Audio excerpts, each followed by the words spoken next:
What's up, guys? Welcome to Life Knowledge. My name is Justin Alphabet. Go ahead and like, comment, and subscribe down below. Watch to the end so you can get everything you need out of this video. Today we're going to be talking about why are we attracted to people that are clearly not good for us.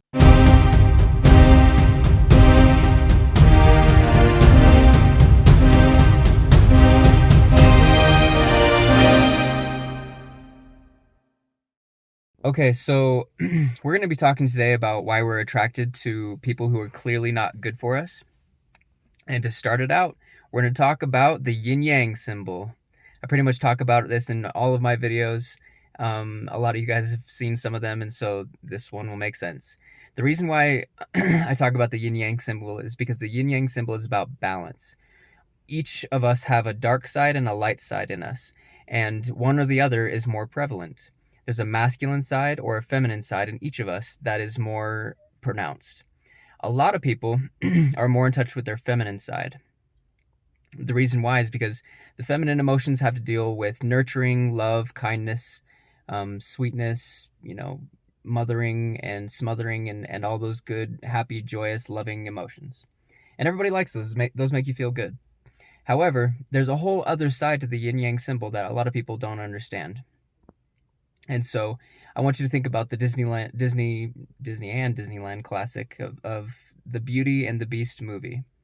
In this movie, there's both a beauty, which is the female or the feminine, and the beast, which is the masculine or the man or beast.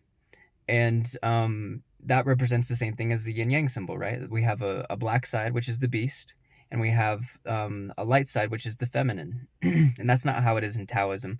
I'm just using that for this purpose of this video. But basically, since there's a positive side and a negative side, there's two different sides to this yin-yang symbol. And we are most attracted to what we are not. So the reason why we're attracted to people who aren't good for us is because we're attracted to what we're missing in our life. If you are a good guy or a good girl, or like a nice guy or a nice girl, you haven't gotten in touch with your dark side. You haven't experienced, or you don't even think you have a dark side. You may have suppressed it and held it down and never experienced or like pushed down your negative emotions so that you don't feel them and you only feel good things all the time. And that's fine to a point until you get destroyed, which will suck. Hopefully that never happens to you. You never have to have that happen, but typically every single person in their life experiences some kind or some level of pain that shatters them, that their light side can't deal with. The beauty part can only deal with beauty. If you're not also a beast, you can't deal with negative things. So what I mean by that is, for example, like let's say you have some sort of traumatic experience, like you get beat up in the street, you get robbed or mugged or something like that, and you can't defend yourself. If you think of the beauty side or the light side as a sheep isn't very good at defending itself. It has no claws, it has no teeth. It's just a sheep. And so it's kind of helpless, right? It's very sweet and fluffy and kind, but when a lion comes along, the sheep can't defend itself, right? So a lot of people get PTSD, right? A lot of people get, scared and afraid, and the sheep is hurt and fearful and stuff. And there's only one way out of that. The only way to overcome PTSD is to become what you fear. Become a lion. A lion attacked you, so a sheep has to become a lion to no longer be afraid of the lion. You have to become what you fear and then control it. So, on that opposite side, a lion is a beast, right? A lion can take a hit. A lion can claw and scratch and bite. But also, a lion can be very docile and gentle and sweet, just like a lamb. And so that's why it's better to be a lion, especially as a man or a masculine person. It's better to be a lion because a lion can be sweet and gentle and kind and loving. A lion can be calm, but it can also be ferocious. And it can also defend the people around it, the people that you love, the people that you care about, and yourself, so you don't have to get hurt. And it's a dog-eat-dog world out here. It's a man's world. If you're living in a man's world, you have to be a man. You have to be a beast. You have to be strong, because if not, you're going to get hurt. A sheep cannot handle the same things that a lion can. And it's a lion's world. So, essentially, That's why we're attracted to people that are bad for us, is because we see in them something that we lack. We don't have those teeth or those claws to protect ourselves. And so, like, if you're a sheep, you want to have those sort of things, but you can't have them. And typically lions end up hurting sheep because if you're not a strong sheep, then you're gonna get hurt. And or if you're not a lion tamer, I guess there's a lion taming kind of sheep, and you have to be the right kind of sheep to tame a lion. But also sometimes on the opposite side, um, like if it's a man and he's a sheep, and then the woman is a lion tamer, sometimes the lion tamer will roughhouse the sheep, and that will hurt the sheep's feelings. And so that's why men get hurt by women who are lion tamers. So if a woman is a lion tamer, or a lion taming sheep, right? Like a ram, I guess. And a ram on a sheep will hurt a sheep. Or a lion on a sheep will hurt a sheep. Vice versa also. So if you're a female sheep or you're a male sheep, it doesn't really matter. The sheep is the weakest. A ram is a strong sheep, but still can be killed by a lion. So it just kind of depends on what you want. And this is mostly for men, like be a lion, do lion things, be masculine, be strong, go use that negative energy that you have in the gym, because with the yin-yang symbol, the opposite of all those good emotions, the light, the happy, the positive, joyous emotions, is the negative emotions like anger, fear, pain, hurt, stress, anxiety. All of those emotions have their purpose. And so if you use those emotions in the gym to get strong, if you use them to focus and get tasks done, if you use that anger and that desire and passion to accomplish things and level up, it will help you immensely as a man. So use that focus, use that testosterone, use that lion courage that's been given to you so that you can level up and attract the mate that you want, and things like that. Back to the Beauty and the Beast analogy. Women who choose beasts that are untamable. There are lions that are untamable. There are lions who don't want to be tamed. They just want to play with you, and like that's why they call them players, right? They're gonna play with your heart. They're gonna and they're gonna eat you if you're a sheep. So you have to be a strong sheep if you're gonna be dealing with very vicious lions, right? So just be guarded, be careful. Make sure you vet these beasts before you invest in these beasts. Don't overinvest in a beast that's going to hurt you, because there are beasts out there that will hurt you. And so just be careful.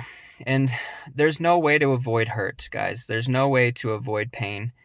Men and women both know this. And there's actually a study that's been done about breakups. And I want to tell you guys about this because it's kind of cool.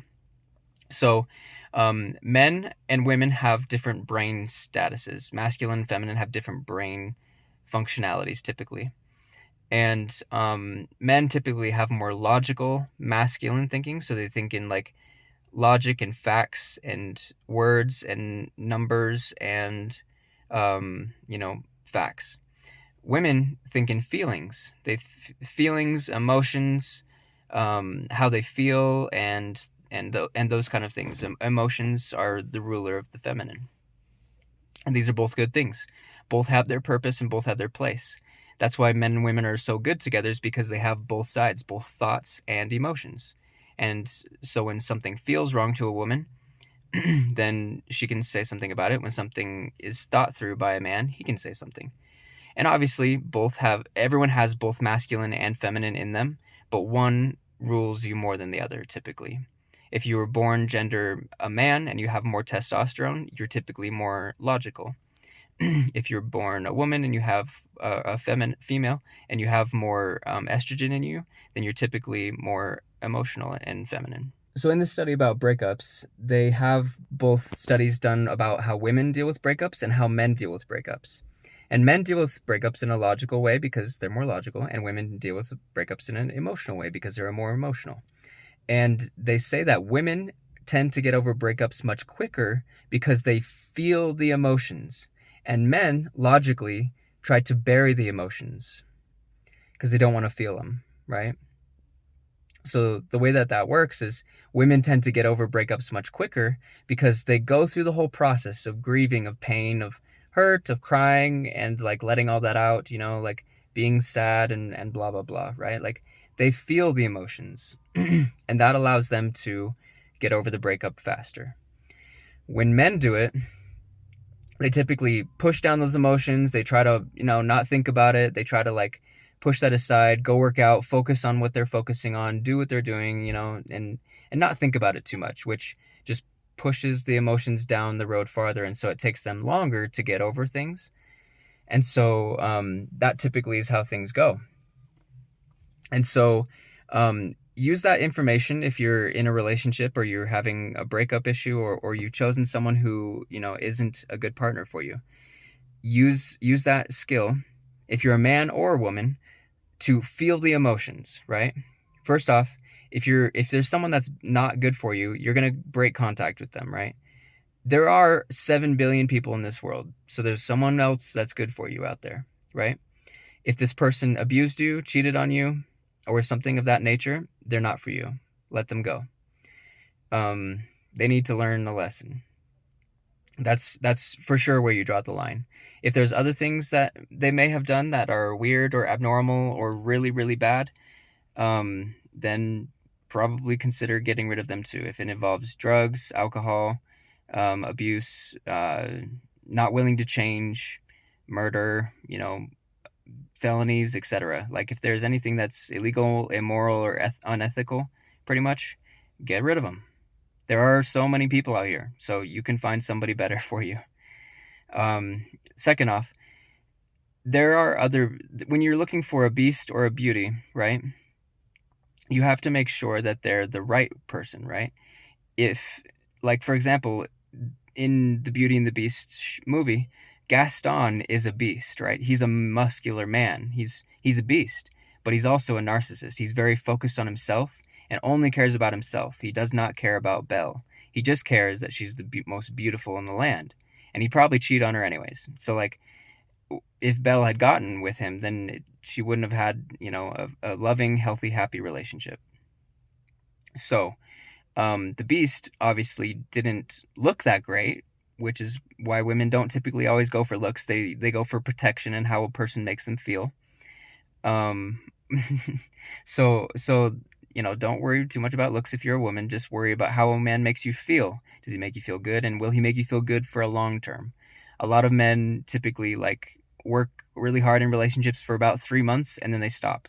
So guard your heart for about 3 months and kind of ease into it. And then after that point, you can kind of see whether a person is going to continue their behavior or not. So just kind of use your intuition and feel it out as a woman. As a man, do the same thing. If a woman is not invested in you and she's not, putting effort and time into you as well, then she's probably not the one. You have to have a woman who's invested in you and yourself also. Belle was invested in the beast. She cared about him and tried to get him to, come out of his beastliness and his, angerous ways and hurt ways and stuff. And she helped him, get out of that and stuff. And she saw the softness and kindness inside of him that he could balance between being a beast and being, balanced. Because like with the YinYang symbol, there's a balance. There's both, love and joy and happiness and peace. And then there's anger and fear and strength and power and masculinity. And so, and femininity on the other side. So you have both inside of you. You do. Everyone does. Everyone has both estrogen and testosterone inside of them. Or in women's case, progesterone and estrogen. And so each of us have both the hormones for masculinity and femininity. And so that means that we need to balance between the two. If we don't have a balance, especially as a woman, imagine there's a woman who's really, really beastly and manly, chances are she won't find a man that she will be attracted to. She'll attract all sorts of men that are very feminine or sheep-like because she's a beast. If a woman's a beast, then she will attract a sheep, because that's what she truly wants to be deep down. Or vice versa. If a man is a sheep and he really wants to be a beast, he'll keep attracting like masculine women. And because we attract what we are, we're basically walking magnets, guys. Like whatever we walk around and want or whatever is what we're going to attract. So like if we're projecting like a negative magnetism, a positive magnetism is going to come back to us and stick to us. And that, or like even if there's a negative on a negative, it'll attract temporarily and kind of like have a semi-attraction, but then it'll flip and spin away, and then there will be a breakup, right? Or positive and positive, like a masculine and a masculine, or a negative and a negative, a feminine and a feminine, right? It doesn't really matter, negative or positive. I'm just saying that for example. But the point being is that you want a negative and a positive together, a beauty and a beast. And a negative and a positive will stick together, and they'll be happier together because you have both a strong person and a weak person, or a loving person. And being weak is not bad. Being strong is not bad. Being powerful is not bad. Being weak is not bad. It just depends on how you use these different emotions. And so I have a lot of other videos that you guys can check out about control of emotions, control of anger, and emotional control. I have a whole playlist. Go ahead and check that out on my channel. And thank you guys for watching today. Hopefully this helped you with something. Let's level up and have the day you deserve.